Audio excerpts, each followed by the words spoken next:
Et si je vous disais que l'avenir de toute la technologie ne se joue pas dans le code, mais dans la matière elle-même? Bienvenue dans le nexus de la fabrication de nouvelles générations. Aujourd'hui, on plonge au cœur de l'ingénierie des matériaux. Cette discipline assez incroyable qui, atome par atome, est en train d'inventer le futur.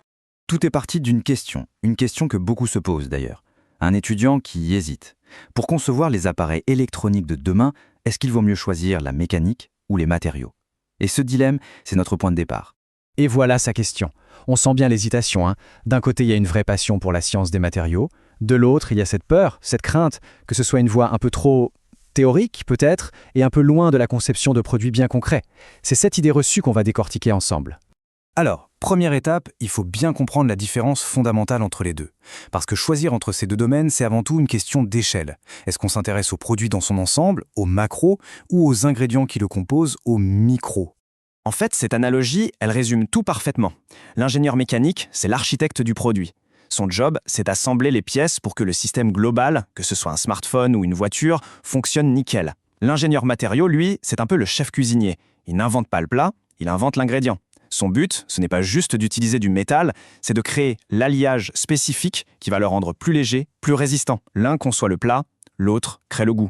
La science des matériaux, c'est donc la discipline du pourquoi. Pourquoi cet alliage résiste à des températures extrêmes? Pourquoi ce plastique peut se plier des milliers de fois sans casser? C'est un voyage au cœur de la structure de la matière, au niveau moléculaire, pour comprendre et surtout pour maîtriser. Donc pour résumer, tout est vraiment une question d'échelle. L'ingénieur méca, il va regarder comment la pièce se comporte dans sa main. L'ingénieur matériau, lui, va prendre un microscope surpuissant pour comprendre pourquoi elle se comporte comme ça, en allant voir l'organisation de ses atomes. Bon, à cette théorie, passons à la pratique. Ça ressemble à quoi concrètement une journée dans la vie d'un ingénieur matériau? Il faut oublier l'image du savon un peu perché dans son labo, la réalité est bien plus connectée à l'innovation industrielle. Le processus, en général, il suit ce cycle. Tout commence avec la R&D. On imagine, on crée un nouveau matériau. Ensuite, phase de test. On le torture en quelque sorte, on le pousse dans ses limites pour bien comprendre ce qu'il a dans le ventre. Après ça, on passe à la simulation sur ordinateur pour prédire son comportement et gagner un temps fou. Et si tout se passe bien, l'étape finale, l'industrialisation. Comment on passe du petit échantillon de labo à des millions de pièces pour le prochain smartphone? Ce témoignage nous plonge vraiment au cœur du métier. C'est ce mélange fascinant entre le travail quasi artisanal, comme le traitement thermique, et l'analyse scientifique hyper pointue au microscope. On manipule la matière, on observe les conséquences, on la teste jusqu'à la rupture. C'est un dialogue permanent, en fait, entre l'action et la compréhension. Parlons un peu concret, parlons chiffres. Toute cette expertise, évidemment, elle a une valeur. Aux États-Unis, par exemple, le salaire annuel médian pour un ingénieur matériaux dépasse les 108 000 $. C'est une belle reconnaissance du marché pour ceux qui sont à la source même de l'innovation. Et alors, où est-ce qu'on les trouve, ces ingénieurs? Eh bien, la réponse est simple. Partout où l'innovation est cruciale. Dans l'aérospatial, évidemment, où chaque gramme compte. Dans l'électronique, pour inventer les écrans pliables. Dans le biomédical, pour des prothèses toujours plus performantes. Ou dans l'énergie. L'expertise des matériaux est littéralement au carrefour de toutes les industries de pointe. Alors, si le domaine est déjà passionnant comme ça, il faut savoir qu'il est sur le point d'être complètement chamboulé par une force majeure, l'intelligence artificielle. Et c'est là qu'on touche vraiment au cœur du nexus de la fabrication nouvelle génération. Jusqu'à très récemment, découvrir un nouveau matériau, ça tenait presque de l'alchimie. Ça demandait des années et des années d'essais en laboratoire, de tests méthodiques mais très lents, beaucoup d'échecs avant de peut-être trouver la bonne recette. Aujourd'hui, l'IA fait complètement exploser ce modèle.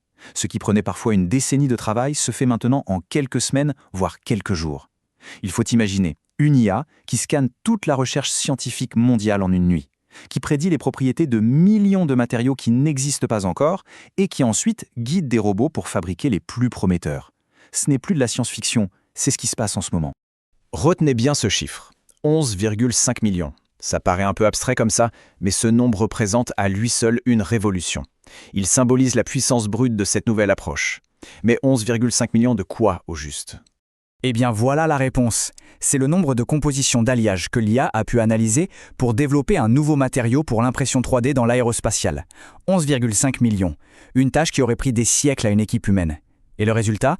Un alliage prêt à être commercialisé en moins de 2 ans. L'accélération est juste vertigineuse. Alors, revenons à notre question de départ et essayons de prendre un peu de hauteur.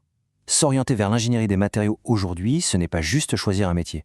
C'est se placer en première ligne face aux plus grands défis de notre temps. Cette citation, elle résume parfaitement l'enjeu actuel. La mission de l'ingénieur moderne, ce n'est plus seulement d'innover pour innover, c'est d'innover de manière durable. Et pour y arriver, le choix des matériaux est absolument central. Concrètement, ça veut dire que l'ingénieur matériaux est au cœur de l'action. Rendre les voitures plus légères pour qu'elles consomment moins, créer des batteries plus efficaces pour les véhicules électriques, développer la filière hydrogène ou même inventer des plastiques qui se dégradent tout seuls. Derrière chacune de ces révolutions, il y a une condition de base, l'invention du bon matériau. Alors pour en revenir à la toute première question, est-ce qu'un diplôme en matériaux mène à la conception de produits? La réponse est oui, absolument. Mais en fait, il mène à quelque chose de bien plus fondamental, à la conception des briques élémentaires de notre futur.